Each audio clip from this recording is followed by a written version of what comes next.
Every company or every institution ultimately has a human as a customer. Whatever tools we use is fine, but at the end of the day, that empathy and human interaction is paramount. But I think we should limit human interaction to our personal life. From the time we wake up to the time we go to bed, whether it's on our social media or it's on our habits, the way we use our banking system, all this data can help. If used responsibly by governments, the government can use them to find the bad guys.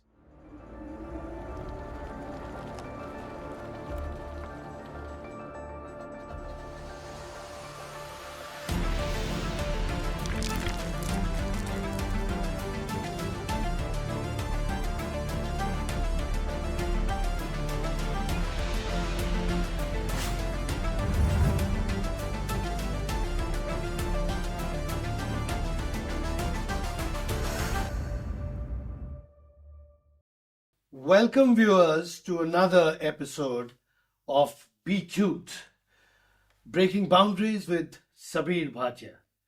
And this episode is on the era of artificial intelligence, AI. I very warmly welcome Shubhonil Ghoshal as our special guest on this episode. Welcome, Shubhonil. Pleasure. Nice to have you here with us. So Shubhonil Ghoshal is a professor of operations management at Masters Union. Earlier, he was managing director with Accenture. He has been educated at two of the best institutions, BITS Pilani and IIM Ahmedabad. And it is a great pleasure to have him here with us to participate in this conversation on AI. Artificial intelligence of late there's been a lot of buzz about it. Everybody's talking about it. What is this? How impactful is AI going to be on the lives of people, starting from education, employment, avocation, healthcare, and whatnot? So the first question, Sabeer, I have for you here today is, what is this excitement about AI? Please let us know how impactful it's going to be. Thank you, first of all. AI has been around since the 1950s. AI really means trying to get machines to think and behave like humans. For about 5 decades, we tried to get machines to work like humans by using the right kind of algorithms, but there were limitations. It was never quite just right. Except in about 2010, a group of researchers proved that by using a different model, a neural network model, you could actually get a machine to make decisions like human beings do, for up to a greater than 90% accuracy. So in this new form of AI, they used a black box and they fed it lots of data, training data. They fed it inputs and said, if this is the input, this should be the output. And they trained it to think like a human being, just like the neurons in our brain fire. And that produced some startling results. Now you had this machine that was making decisions accurately, greater than 90 or 95% accuracy. They started using this new form of neural networks to on data, on large sets of data, and surprisingly, they got phenomenal answers. Then, in about 2-3 years ago, a company in the Bay Area, ChatGPT, started applying this model of prediction on language, on human language, and surprisingly, it got phenomenal results. It got a thinking machine that could respond to you if you asked it questions, just like you were asking a human being. And these are known as the large language models. And that has completely opened the Pandora's box and brought AI into the realm of the consumer. Now people are using these kind of models to generate images, to generate videos, and it's just amazing. I mean, the future is limitless because now You have the intelligence of all of the internet at your fingertips. All you have to do is ask the right question and we'll give you the right answer. And that is, in a nutshell, I hope I've been able to describe, in a nutshell, what the excitement of this new form of AI is. Shubhanil, AI is going to penetrate the lives of people to a point where it'll pose certain ethical questions on ethics and ethical considerations attendant to the deployment of AI. Would you like to throw some light on this? Oh, absolutely. So the way I look at it, and I'm building on what Sabeer said, machines were just for automating tasks. Now machines are thinking in a cognitive space, um, recognizing patterns, interpreting language. For example, in marketing, you use sentiment analysis. The machines are able to predict the sentiments in written language. I feel that um, humans have a moral or ethical code that probably has been ingrained in us by our parents, by our heritage. Machines, however, depend on what it's learned. For example, if there is bias, for example, gender bias or racial bias or religion bias in the training data, the machine will have that bias. The other aspect is, and there are ways to manage this bias. There are ways to and techniques to train the machines well. However, there's a big privacy aspect of it, right? For example, if I'm generating some data, I'm an author. If you sponge my copyrighted material and train the machine, then there's an issue because it infringes on my copyright. Also, there are ethical aspects such as privacy. We all know about deepfakes, right? So, I think, like any tool, artificial intelligence is a tool. How we use it for the right purposes is, I think, what's very important. So, how do you think this could be regulated, that AI is used for ethical and right purposes and prevented from misuse? Yeah, I mean, really, we have to first clearly make the ultimate decision-making authority a human being. Yes. I mean, no question about that. That is, I think that should be in any sort of regulatory code that we come up with, that no AI system should be allowed to make a decision that impacts human life on its own. Now, building upon what Shubhonil just said, it's a phenomenal tool. It can make each of us 10 times, 100 times more productive if we know how to use AI in the right manner. So the beauty of AI is, if you ask it the right questions and ask it to do the menial kind of work, you become productive. The original thought is yours. The idea is yours. You're just telling it to do work that you would have normally told, somebody to kind of go write a book or go write a paper or go write a letter, as an example. Or if you have a new idea, you just tell it, this is my idea. These are the core ideas that I have. Go write an essay for me. It does it for you. So I think if we use it correctly, or for mundane jobs, repetitive jobs, finding cases, for example, in legal work, showing cases of this kind that have occurred in the last century. I mean, rather than a human looking through, different kind of directories to find the right kind of case, AI will do it for you. Same thing with, you have a suspicion, if you're a doctor, that somebody has a disease, a cancer or a certain tumor, and you're not sure. Tell AI, what do you think? I think this is what it is. What is your opinion? So if you use it as a valuable thinking assistant, I think we will all be better off, and not, relying completely on AI to make the decisions for you. So you mean it's going to be quite like riding a steed a horse with reins in your hands, and you never let go of those reins. But then we know of instances where people have been riding steeds and they've lost control of the steed, and the steed has gotten into control. Now, what I'm asking is, should we be worried? I think we should be worried. That is, of course, the extreme case.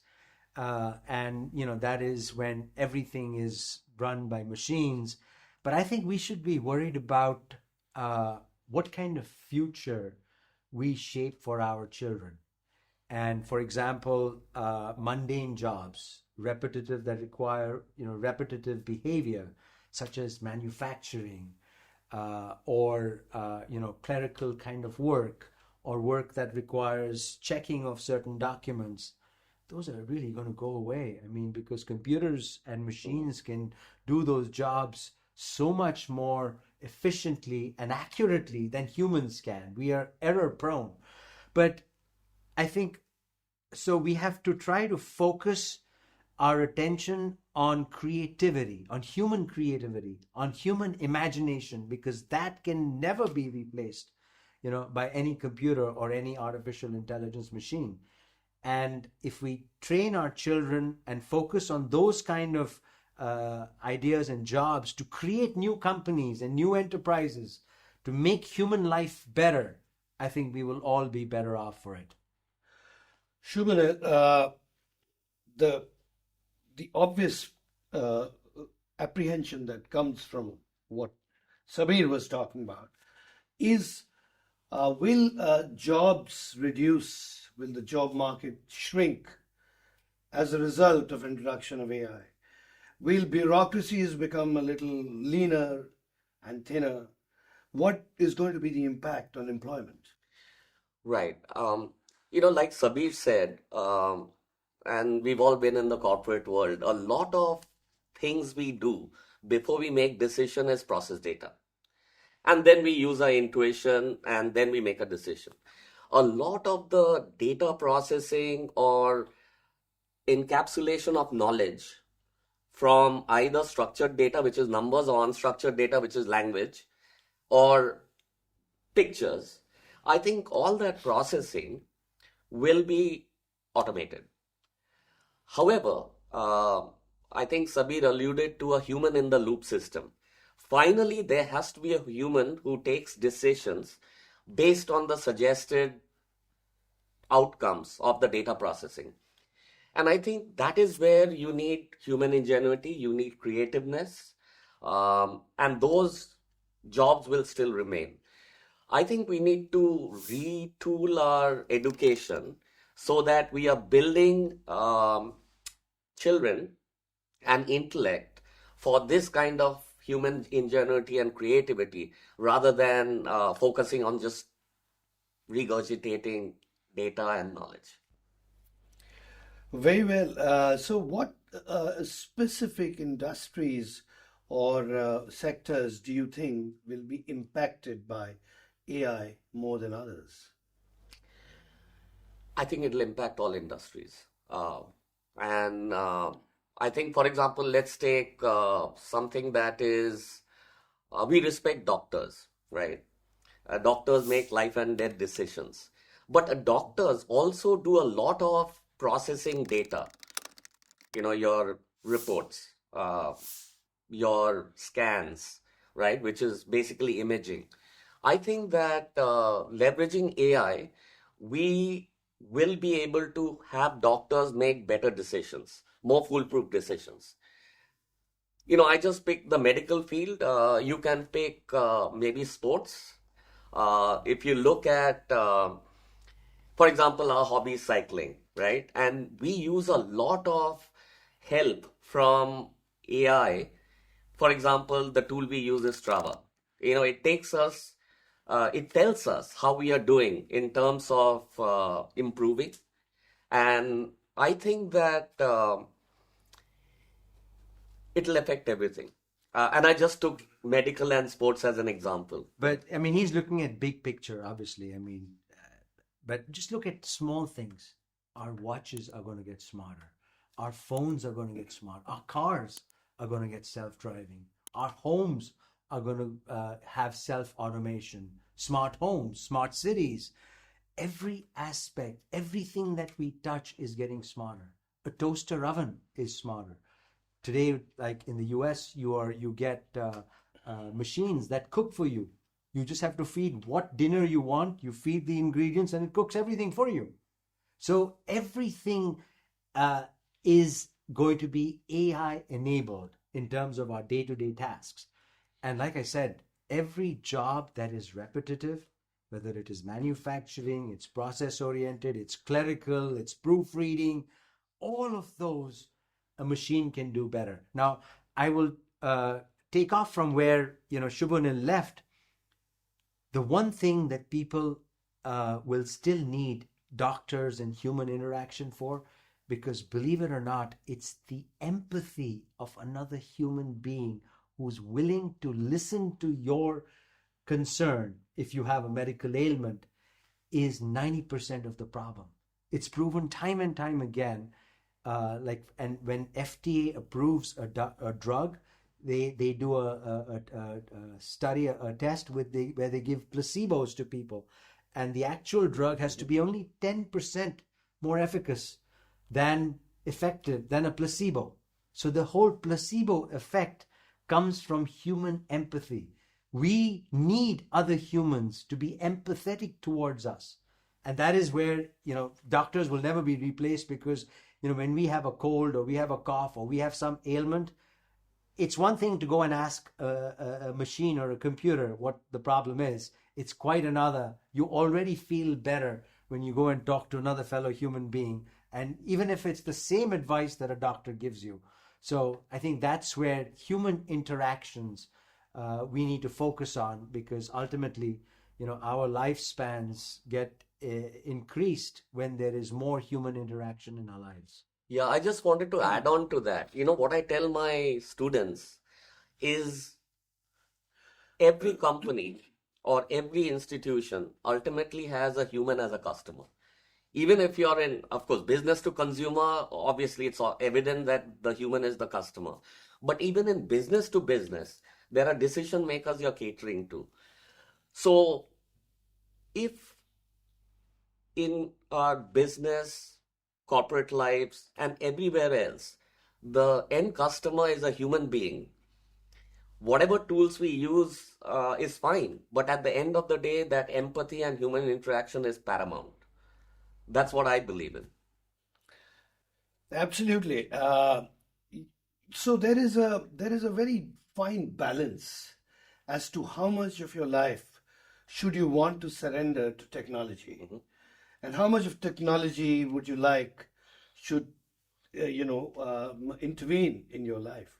And there is a fine balance that needs to be arrived at. Is that true? That is true. But having said and heard both of you, I know of a company that uses a chat bot to help companies like Walmart negotiate with their 22,000 vendors. And they've been able to lower the prices completely using AI. Previously, there were human buyers who would negotiate with the vendors, but humans have empathy and are not able to get the lowest price. But chatbots have no empathy.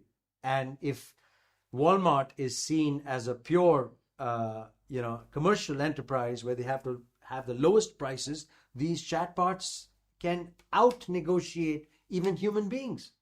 So I think the human interaction is very important, but I think we should limit human interaction to our personal lives, because business lives will get automated, whether we like it or not.